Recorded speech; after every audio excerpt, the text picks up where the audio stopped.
जय हिंद। आज की इस वीडियो में हम जानेंगे कि जो हमारे घरों में हम जो डीजल जनरेटर लगाते हैं या इंडस्ट्री में जो डीजल जनरेटर का उपयोग किया जाता है उसमें हम कैपेसिटर बैंक का उपयोग क्यों नहीं करते हैं, इसका क्या कारण है। सामान्य रूप से जब भी आप देखते होंगे इलेक्ट्रिसिटी की जब भी बात की जाती है तो वहाँ पर कैपेसिटर बैंक का उपयोग जरूर करने की सलाह दी जाती है कि कैपेसिटर बैंक को वहाँ पर जरूर लगाइए। क्यों? क्योंकि तीन प्रकार की, जैसा कि लोड आप जानते हैं, रेजिस्टिव लोड होता है, कैपेसिटिव लोड होता है और इंडक्टिव लोड होता है। तो इस इंडक्टिव लोड को मैनेज करने के लिए हम कैपेसिटर बैंक का उपयोग करते हैं, जो कि हमारा कैपेसिटिव लोड होता है। और ये क्या करता है, ये पावर फैक्टर को इम्प्रूव करता है कैपेसिटर बैंक। इससे क्या होता है कि जैसे कि आपने देखा होगा कि जो पावर फैक्टर होता है वो कम हो जाता है तो हमें इलेक्ट्रिसिटी का लॉस होने लगता है। तो उस कंडीशन पर पेनाल्टी वगैरह से बचने के लिए जब किस्को से या मतलब पावर हाउस जो होता है जहाँ से सप्लाई हमें मिलती है इंडस्ट्री को या घरों में, नॉर्मली घरों में तो ऐसा नहीं होता है लेकिन इंडस्ट्री में खास करके ये चीज़ होती है कि जो पावर हाउस से सप्लाई आती है उसमें हम जो पावर फैक्टर है उसको इम्प्रूव करने की कोशिश करते हैं, उसको यूनिटी के लगभग रखने की कोशिश करते हैं। क्योंकि अगर हम यूनिटी के आसपास नहीं रखते हैं पावर फैक्टर को तो पेनल्टी हमको देनी पड़ती है। तो वहाँ पर पावर फैक्टर को इम्प्रूव करने का केवल एक ही विकल्प होता है, उसमें आपको कैपेसिटिव लोड जोड़ना पड़ेगा। और कैपेसिटिव लोड दो ही प्रकार के होते हैं, एक आपका कैपेसिटर होता है उसको आप लगा सकते हैं, या सिंक्रोनस मोटर होती है उसको आप लगा सकते हैं। तो नॉर्मली सिंक्रोनस मोटर का उपयोग बहुत कम ही किया जाता है, बहुत कम ही चुनिंदा जगहों पर किया जाता है। लेकिन जो कैपेसिटर होता है उसको लगाना बहुत ही आसान होता है। क्या करते हैं कि एपीएफसी पैनल को लगा दिया जाता है। वो क्या करता है कि जैसी ज़रूरत होती है, जितना पावर फैक्टर को इम्प्रूव करने की ज़रूरत होती है, उसमें एक मीटर लगा हुआ होता है। वो पूरी चीज़ को एनालिसिस करता है और पावर फैक्टर को इम्प्रूव करके लगभग यूनिटी के आसपास या यूनिटी रखने की कोशिश करता है, जिससे लॉसेस नहीं होते हैं। तो ये तो पावर हाउस से भी वही इलेक्ट्रिसिटी हमको मिलती है, और जो हमारा जनरेटर होता है इससे भी वही इलेक्ट्रिसिटी हमें मिलती है। 415 वोल्ट की जो इलेक्ट्रिसिटी हमारे घरों में या इंडस्ट्री में जो आती है वही इलेक्ट्रिसिटी पावर हाउस के द्वारा भी हमें प्राप्त होती है, और वही इलेक्ट्रिसिटी हमें जनरेटर के द्वारा भी प्राप्त होती है। तो पावर हाउस की जो इलेक्ट्रिसिटी होती है उसमें जो पावर फैक्टर होता है उसको इम्प्रूव करने की बात कही जाती है। उसके लिए हम एपीएफसी पैनल मतलब कैपेसिटर बैंक का उपयोग करते हैं। लेकिन जो जनरेटर होता है इससे जो इलेक्ट्रिसिटी हमें मिलती है उसमें इस एपीएफसी पैनल को बंद करने की बात की जाती है कि जैसे ही डीजी पर लोड शिफ्ट होगा, डीजी से सप्लाई हम लेना शुरू करते हैं, तुरंत क्या किया जाता है कि जो एपीएफसी पैनल होता है उसको बंद कर दिया जाता है, मतलब कैपेसिटर बैंक जो होता है उसको बंद कर दिया जाता है और डीजी को सिंपल इसी की सप्लाई से चलाया जाता है। लेकिन जो पावर हाउस सप्लाई आती है वो पावर हाउस की सप्लाई के साथ में इसको जोड़ दिया जाता है, पैरेलली इसको जोड़ दिया जाता है और तब सप्लाई को लिया जाता है। तो ऐसा क्यों किया जाता है, इस वीडियो में हम इसी चीज़ को समझेंगे कि इसकी ज़रूरत, इसमें जो है हमें इसकी ज़रूरत क्यों नहीं पड़ती है। मतलब जो कैपेसिटर बैंक है उसको हम क्यों बंद कर देते हैं, आइए समझते हैं। देखिए, जब भी आप किसी भी जनरेटर जो डीजी सेट होता है उसके आप जो उसकी नेम प्लेट होती है, जब आप उसको आप देखेंगे किसी भी डीजी सेट के आप जाएंगे, नेम प्लेट को जब आप देखेंगे तो उसमें जो पावर फैक्टर होता है वह 0.8 उस पर लिखा हुआ होता है। ठीक है, 0.8 लिखा हुआ होता है। आप जब भी किसी भी डीजी के आप जा करके आप चेक करना तो 0.8 पावर फैक्टर लिखा हुआ होता है। तो यह जो पावर फैक्टर 0.8 लिखा हुआ होता है, इस पावर फैक्टर को हम यूनिटी कर दें, अगर एक कर दें, मतलब कैपेसिटर बैंक यदि हम लगा दें, पहले तो ये समझ लेते हैं कि हम लगा दें तो क्या होगा, तो आपको समझ में आ जाएगा कि हम क्यों हटा देते हैं। इस चीज़ को आपको क्लियर हो जाएगा। पहले समझ लीजिए हम लगा दें तो क्या हो जाएगा। तो देखिए, अगर जो हमारा जो उसका जो नेम प्लेट होता है डीजी का, उस पर 0.8 पावर फैक्टर लिखा हुआ होता है। ठीक, अब अगर हम इस पावर फैक्टर को यूनिटी कर दें तो क्या होगा। देखिए, डीजी की जो पावर होती है उसको हम केवीए में लिखते हैं।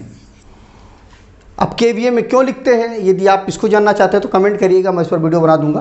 तो केवीए में इसकी जो पावर होती है वो होती है, आप एक सपोज कर लेते हैं हम कि जो डीजी सेट है हमारा उसकी जो पावर है वो हम मान लेते हैं कि 500 केवीए का हमारा डीजी सेट है। इस पर जब हम लोड, अगर हमको समझना है कि हम, चूँकि देखिए मोटर है, पंखा है या जितने भी इलेक्ट्रिकल इक्विपमेंट हैं, सबकी जो पावर होती है, जो उसका इलेक्ट्रिसिटी कंजप्शन होता है वो या तो वाट में होगा या तो किलोवाट में होगा।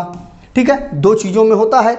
वाट में है तो मतलब जैसे पंखा वगैरह है, जैसे मान लीजिए 17 वाट का है, ठीक है, ट्यूबलाइट है 40 वाट की है, जैसे मोटर है आपकी तो मान लीजिए वो 2 किलोवाट की मोटर है, ठीक है। तो बड़ा यूनिट जो है हमारी वो किलोवाट हो गई, छोटी यूनिट जो है हमारी वाट की हो गई। तो यहाँ पर देखिए कि कोई भी जो लोड होता है उसकी जो पावर कंजप्शन होती है वो वाट या किलोवाट में होती है। तो यहाँ पर सबसे पहले हमें क्या करना पड़ेगा, इस केवीए को, जो हमारे डीजी की जो पावर है उसको हमें सबसे पहले उस लोड में चेंज करना पड़ेगा जिस लोड से हम पंखा, टीवी, कूलर या मोटर किसी चीज़ को हम सप्लाई देते हैं, मतलब उसकी जो कंजप्शन है जिस चीज़ में कराते हैं हम उसको, जिस पावर की उसको ज़रूरत होती है उसमें सबसे पहले हम चेंज करेंगे। तो उसमें चेंज करने के लिए हम क्या करेंगे, किलोवाट में हम सबसे पहले केवीए को चेंज कर देंगे। तो क्या इसका फार्मूला होता है, किलोवाट इजकल टू होता है केवीए इंटू पावर फैक्टर। यदि हम मल्टीप्लाई कर देंगे तो हमें पता चल जाएगा कि कितने किलोवाट का लोड हम इस 500 केवीए के डीजी सेट पर डाल सकते हैं। तो इसी फार्मूले पर सीधे रखेंगे तो किलोवाट इजकल टू 500 केवीए हुआ। और जैसा कि मैंने आपको बताया कि उसकी जो नेम प्लेट होती है उस पर 0.8 पावर फैक्टर लिखा हुआ होता है। तो सिंपल 5.8 का हमने मल्टीप्लाई कर दिया तो आ जाएगा हमारा 400 किलोवाट का हम लोड इस 500 केवीए के डीजी सेट पर डाल सकते हैं। मतलब ये हुआ कि केवल और केवल 400 किलोवाट का लोड डाल सकते हैं, 500 किलोवाट का नहीं, केवल 400 किलोवाट का लोड हम इस पर डाल सकते हैं। मतलब 500 केवीए का जो हमारा डीजी सेट है, इस डीजी सेट को जिस कंपनी ने बनाया है उसने इसको जो मैन्युफैक्चरिंग किया था तो उसको कितने लोड के लिए, मतलब कितना वोल्टेज देने के लिए डिजाइन किया था, 400 किलोवाट के लिए इसको डिजाइन किया गया था कि इसको आप 400 किलोवाट से, इससे ज़्यादा पावर आप ना लें, जितना मतलब इसको डिजाइन किया गया था 400 किलोवाट के लिए डिजाइन किया गया था। इसी तरह एक एग्जांपल हम और ले लेते हैं कि हमारे पास कोई 1000 केवीए का डीजी सेट है, उसकी जो किलोवाट क्षमता कितनी होगी, सेम यही फार्मूला हमारा हो गया। तो 1000 इंटू 0.8 मल्टीप्लाई किया तो 800 किलोवाट की इसकी पावर क्षमता हो गई। जो 1000 केवीए का जो डीजी सेट है वह 800 किलोवाट का हमें पावर दे सकता है, और जो 500 केवीए का जो डीजी सेट है वह 400 किलोवाट की हमें इलेक्ट्रिसिटी दे सकता है, पावर दे सकता है। इतने का लोड हम इसके साथ कनेक्ट कर सकते हैं। मतलब ये हुआ कि जो 500 केवीए का जो डीजी सेट है उसकी जो मैक्सिमम पावर है, मैक्सिमम जो उसके साथ लोड जोड़ सकते हैं वो 400 किलोवाट का, और 1000 के साथ में 800 किलोवाट का लोड हम डाल सकते हैं इसकी अधिकतम क्षमता के अनुसार। लेकिन देखिए होता क्या है कि अब अगर इसका आप देखें, इसमें आपने कितने पावर फैक्टर का मल्टीप्लाई किया था, 0.8, जो कि उसकी नेम प्लेट पर लिखा हुआ है। अब मान लीजिए किसी कारण से आपने सोचा कि इसके जो पावर फैक्टर है उसको हम इंप्रूव कर दें। कैसे इंप्रूव करेंगे, कैपेसिटर बैंक लगा करके। अब कैपेसिटर बैंक यदि आप लगा देते हैं तो इसका पावर फैक्टर जो है वो इंप्रूव हो जाएगा, यूनिटी के आसपास आ जाएगा। तब देखिए क्या हो जाएगा, सेम यही चीज़ निकालते हैं हम, किलोवाट इजकल टू हो जाएगा केवीए इंटू पावर फैक्टर, ठीक है। अब हमारा जो केवीए है वो कितना है, 500 इंटू, अब देखिए 0.8 पावर फैक्टर था जिस पर जो डीजी डिजाइन किया गया था उसके लिए वो कितना था, 400 किलोवाट का लोड उससे हम ले सकते थे। लेकिन जब हमने इसके मतलब एपीएफसी पैनल मतलब कैपेसिटर बैंक लगा करके जो इसका लोड है इस पर जो डालने वाला उसको हमने बढ़ा दिया, कितना, यूनिटी के आसपास ले आए आप, ठीक है। अब जब यूनिटी ले आए तो क्या हो जाएगा, पूरा 500 किलोवाट का लोड आप इस पर कनेक्ट कर सकते हैं, क्योंकि इसकी तो क्षमता बढ़ गई, 500 किलोवाट का आप लोड डाल सकते हैं। जब डीजी को बिना कैपेसिटर बैंक के चला रहे थे तो 400 किलोवाट का लोड डाल सकते थे। अब आपने उसके जो पावर फैक्टर है इंप्रूव करके अब कितने का डाल सकते हैं, 500 किलोवाट का डाल सकते हैं। तब तो ये तो अच्छा हो गया, आपको 100 किलोवाट का लोड और डाल सकते हैं इसके ऊपर। देखिए जो डीजी सेट होता है उसकी जो डिज़ाइनिंग होती है, जिस कंपनी ने, जिस मैन्युफैक्चरर ने उसको डिज़ाइन किया है वह उसको 0.8 पावर फैक्टर के लिए ही डिज़ाइन किया है। मतलब उस पर आप अधिकतम 400 किलोवाट का ही लोड डाल सकते हैं।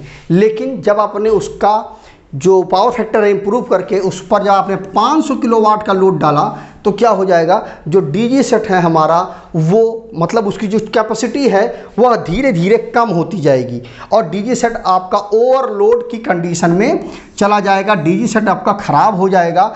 मतलब उसके जो पार्ट हैं, उसका जो मतलब पूरा सिस्टम जो है वो जल्दी ख़राब हो जाएगा, डीजी की जो लाइफ है वो कम हो जाएगी। इसीलिए जो डीजी सेट है उसको हम 0.8 पावर फैक्टर पर चलाते हैं कि उसकी जो मैन्युफैक्चरर के द्वारा उसको जो डिज़ाइन किया गया है वो 0.8 के लिए डिज़ाइन किया गया है, तो उसकी जो लाइफ है वो मेंटेन रहे और लंबे समय तक चलती रहे। क्योंकि जो डीजी है वो आप 1 साल के लिए, 2 साल के लिए, 2 साल 3 साल के लिए तो आप लेते नहीं हैं। 500 kVA का डीजी है, मान लीजिए 60-70 लाख रुपए का आता है, तो लंबे समय तक लिए 10 साल 15 साल के लिए लेते हैं। तो उस कंडीशन पर यदि आपने उसके पावर फैक्टर को इम्प्रूव करके आपने उसको यूनिटी करके उससे यदि आपने उससे जो लोड है उस पर कनेक्ट किया तो उसकी जो कैपेसिटी है उसकी जो डाउन होती चली जाएगी और डीजी जो है उस पर ओवरलोड की स्थिति बनती चली जाएगी और डीजी आपका ओवरलोड होकर के बंद भी हो सकता है। ठीक है, तो इस चीज़ से बचाने के लिए आप इसको 0.8 पर ही चलाएं, मतलब आपको पावर फैक्टर को इसके इम्प्रूव करने की ज़रूरत नहीं है। इसका जो पावर फैक्टर है उसको 0.8 ही रखें, इसके साथ में किसी भी कैपेसिटर बैंक का उपयोग ना करें। इसीलिए मना किया जाता है कि जैसे ही डीजी सेट को स्टार्ट करें तुरंत जो कैपेसिटर बैंक है उसको बंद कर दें। तो मुझे उम्मीद है कि आपको ये चीज़ समझ में आ गई होगी कि डीजी को स्टार्ट करते ही जो पावर फैक्टर को इम्प्रूव करने वाला जो एपीएफसी पैनल होता है उसको ऑफ कर दिया जाता है, यही कारण है। तो वीडियो अगर अच्छा लगा हो तो वीडियो को लाइक करिएगा, शेयर करिएगा अपने दोस्तों के साथ। यदि आपके मन में कोई डाउट है, कोई कंफ्यूजन है तो उसको कमेंट करिएगा, मैं उस पर वीडियो जरूर बनाऊंगा। तो आज की वीडियो बस इतना ही। जय हिंद।